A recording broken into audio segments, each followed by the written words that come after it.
Olá a todos, soy Felipe Casagrande, residente de segundo año de Cardiología del Sanatorio Ramón Cereijo, y en el día de la fecha iniciaremos el módulo de Electrocardiografía Básica con el tema de Anatomía y Fisiología del Sistema de Conducción.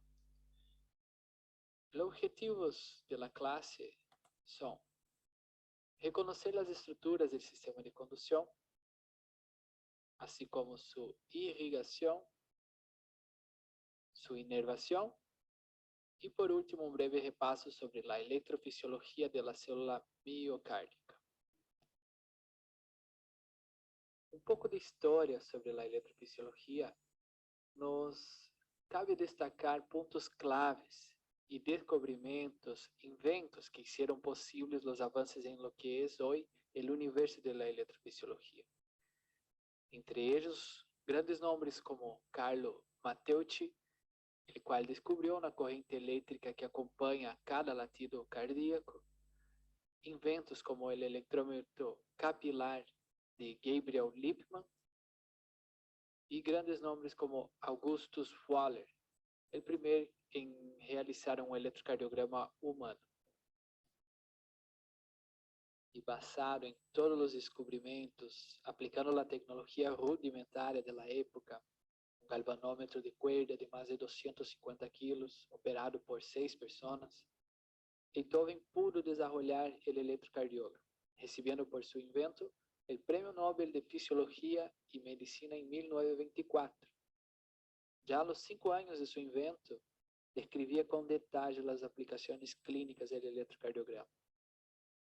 Todo ese aporte histórico forman las bases de la electrofisiología actual, siendo una herramienta fundamental e imprescindible en el análisis clínico y cardiológico.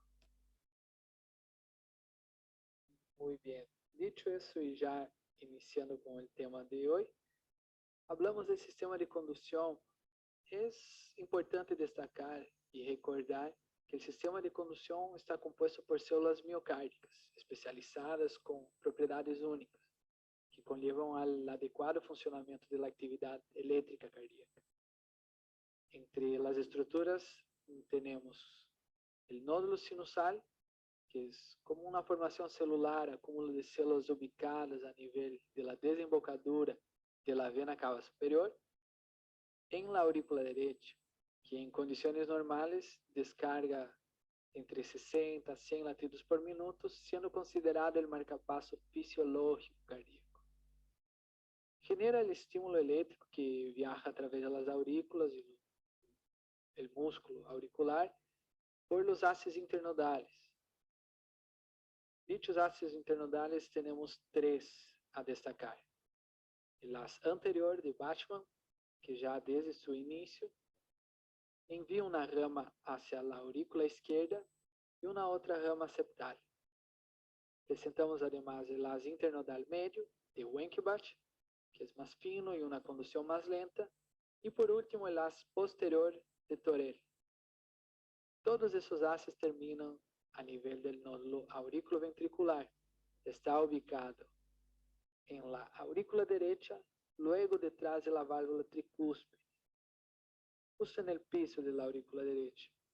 Es considerado un marcapaso accesorio en caso de que el nódulo sinusal falle, además de producir un retraso en la conducción de 0,06 milisegundos a 0,1 milisegundos. A continuación, seguimos con el fascículo aurículo-ventricular, también llamado haz de His, el cual se encuentra en el septum interventricular de aproximadamente 1 centímetro de longitud. Él perfora el trígono fibroso, descendiendo por el septum hacia la cara posterior inferior, donde en una porción membranosa se subdivide en la rama derecha de haz de His, que es más delgada y larga, y está encargada de llevar la conducción eléctrica hacia el ventrículo derecho, y un ramo izquierdo de haz de His, el cual presenta luego de su nacimiento un fascículo posterior y otro fascículo anterior destinados a mandar la conducción eléctrica hacia el ventrículo izquierdo, terminando en las fibras de Purkinje, que son una vasta red de conducción encargada de estimular toda la pared miocárdica de los ventrículos. En cuanto a la irrigación del sistema de conducción cardíaca, tenemos que realizar un breve repaso sobre la anatomía coronaria, recordando el concepto de la territorialidad y sus posibles variaciones anatómicas. Pero básicamente tenemos entendido que la arteria descendente anterior está destinada a irrigar lo que es la porción anterior del septum y la cara anterior del ventrículo izquierdo. En cambio, la arteria circunfleja dará la irrigación hacia la aurícula izquierda y la pared lateral del ventrículo izquierdo. Y por último tenemos la coronaria derecha destinada a irrigación de la aurícula derecha y la pared libre del ventrículo derecho.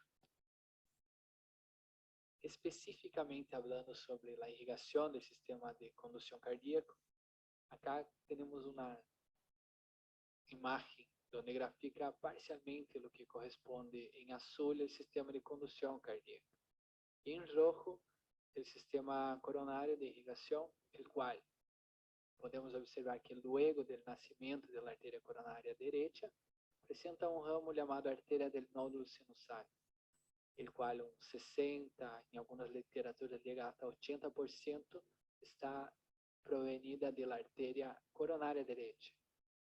En cambio, un 40 a 20% proviene de la arteria circunfleja. Dicha arteria está destinada, obviamente, a la irrigación del nódulo sinusal y lo que corresponde a los haces internodales. De la misma arteria coronaria derecha, presenta también un ramo llamado primer septal posterior, el cual está destinado a la irrigación de lo que es el nódulo aurículo-ventricular.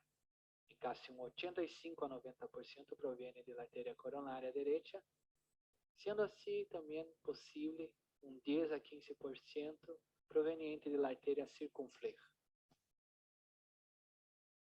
Posterior, hablamos sobre la irrigación del haz de His, el cual sabemos que presenta una doble irrigación dada a través de los ramos septales de la descendente anterior y por la descendente posterior, que provendrá de la arteria que presenta la dominancia, o la coronaria derecha o la circunfleja.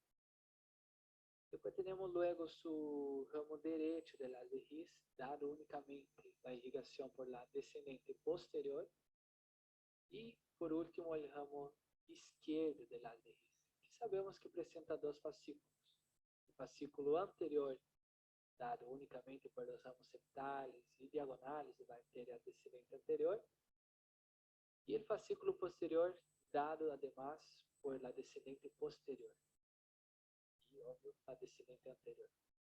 Terminando con las fibras de Purkinje, que en el ventrículo derecho estará dado por la descendente posterior y en el ventrículo izquierdo su irrigación estará dada por la descendente anterior, más que nada sobre los ramos diagonales de dicha arteria.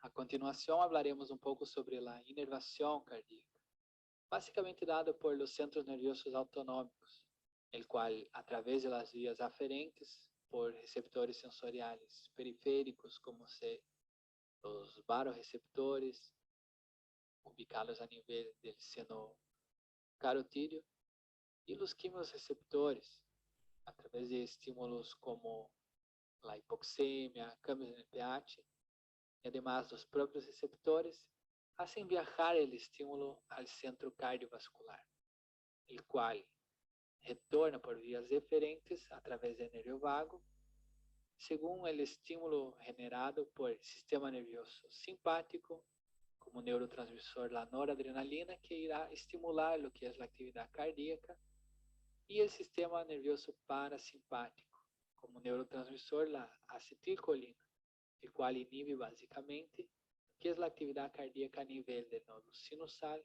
y nódulo auriculoventricular.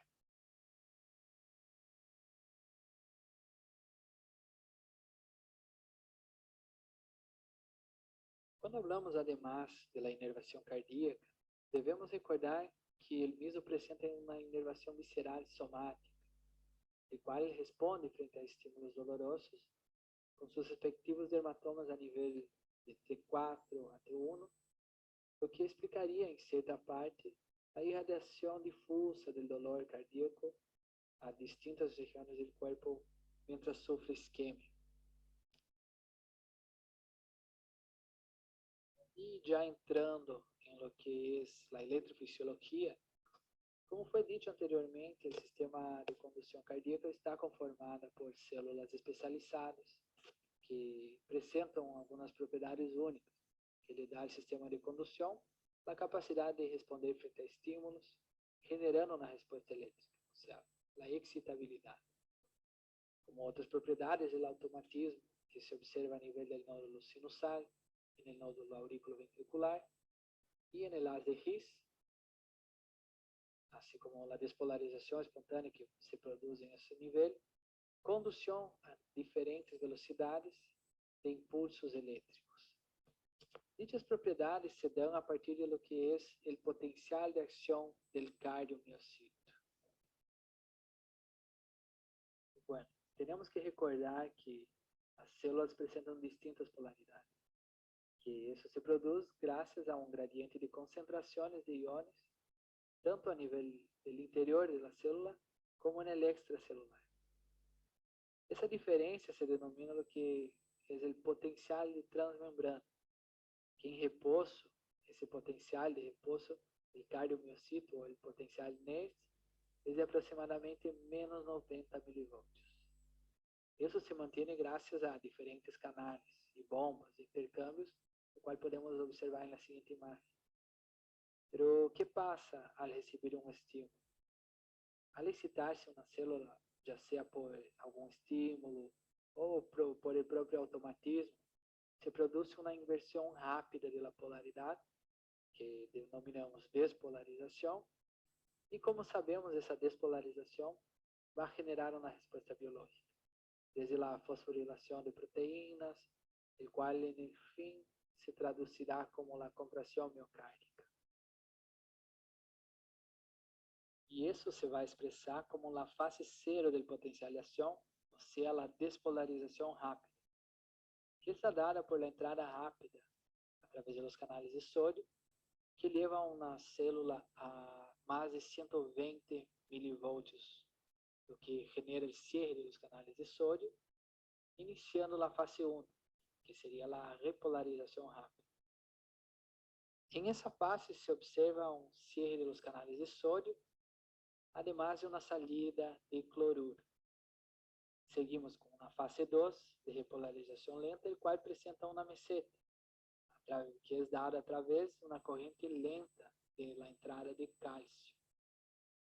Seguimos por uma fase 3 de repolarização rápida, o qual está dada por la salida de potássio, levando a célula a um estado de repouso, para atingir menos 90 milivolts. Representado por la fase 4 seria o potencial de repouso transmembrana. Entre o que corresponde o período de tempo da fase 0 hasta parte da fase 3, genera um período no qual, por maior que seja o estímulo produzido, não se vai generar uma nova despolarização, o que conhecemos como período refratário absoluto. Pero quando a célula chegar a certo ponto de potencial de transmembrana e dicho estímulo seja lo suficientemente forte para desencadenar a apertura de los canales de sódio, isso pode generar uma nova despolarização, o que conhecemos como período refratário relativo. A importância em la prática diária de reconhecer a fisiologia elétrica do coração e o potencial de ação são várias, pero más que nada como para entender o mecanismo de ação de medicamentos antiarrítmicos, assim como complicações devido a distintas patologias que, bueno, serão abordadas futuramente. Bueno, no gráfico a seguir podemos observar algumas classes de antiarrítmicos e onde é o mecanismo de ação, onde atuam diferentes antiarrítmicos. Por exemplo, os de classe 1 atuando sobre a fase 0, ou seja, em lo que é a entrada rápida dos canais de sódio. Tales medicamentos como a lidocaína, a propafenona, as quinidinas actuam a esse nível. Também temos os antiarrítmicos de classe 4, actuando sobre a meseta, ou seja, sobre a entrada de cálcio e sódio na célula. Seriam o diltiazem e verapamilo. E outros antiarrítmicos, por exemplo, os de classe 3, que atuam a nível da fase 3, ou seja, na salida de potássio, como a amiodarona, entre outros. Bueno, e por último, podemos observar na fase 4, o que corresponde à bomba de sódio potássio ATPase, que é a bomba responsável de manter o potencial de membrana em repouso. Também devemos reconhecer que, a nível de lo que é as células marcapasso cardíaco, como ser o nódulo sinusal e o nódulo auriculoventricular, possuem potencial de ação particular, com lo que é uma curva de ascenso mais lenta, compreendendo a fase 4 do potencial de ação de essa célula.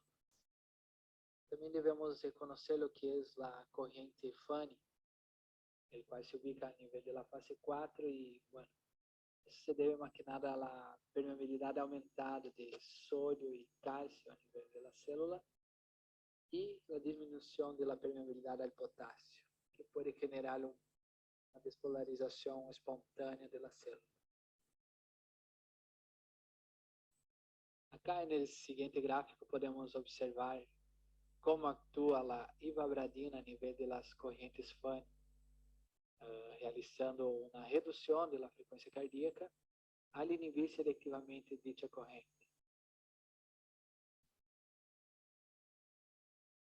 Bueno, devemos recordar además sobre las propiedades de las células cardíacas, como ser el cronotropismo o automatismo, que es la propiedad de autoexcitarse la célula, el barotropismo, que es la excitabilidad en sí, que es la propiedad de generar potenciales de acción en respuesta a una corriente despolarizada.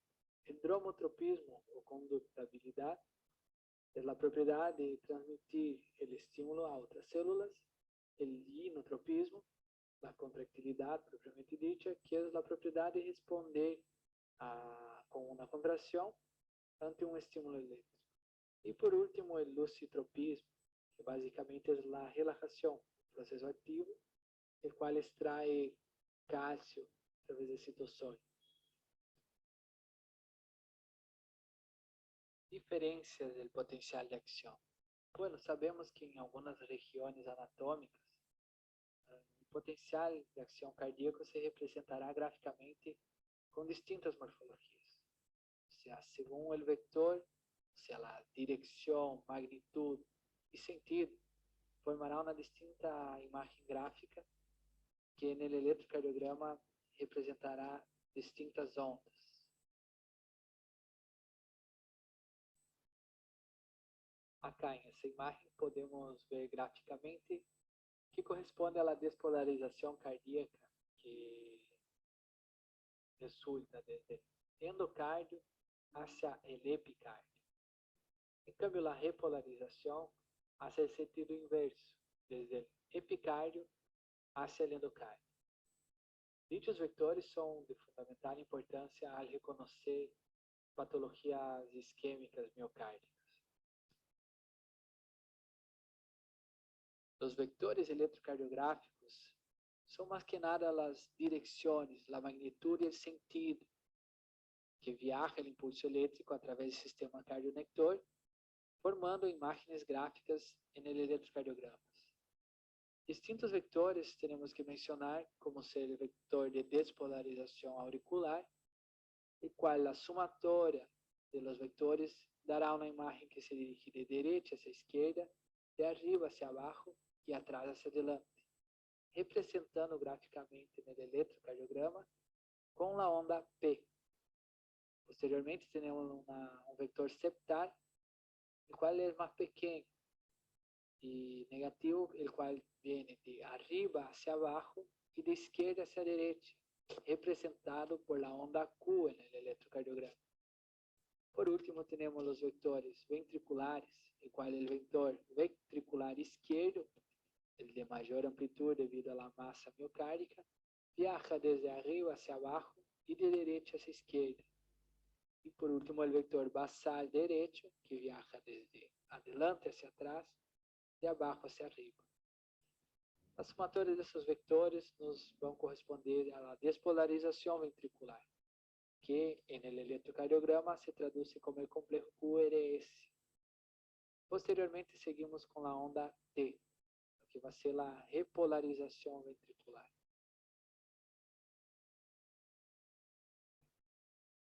Em esse último gráfico podemos evidenciar a formação dos impulsos elétricos e a condução no coração, onde se observa os distintos potenciais de ação formados nas distintas estruturas de lo que é o sistema cardionector, assim como a somatória de todos eles representada no eletrocardiograma. Así que todos esses potenciais de ações vão se relacionar a distintas ondas no eletrocardiograma por los vectores, a onda P, a onda Q, R, S e a repolarização através da onda T del electrocardiograma. Así que muchas gracias por su atención. Espero que haya servido la clase.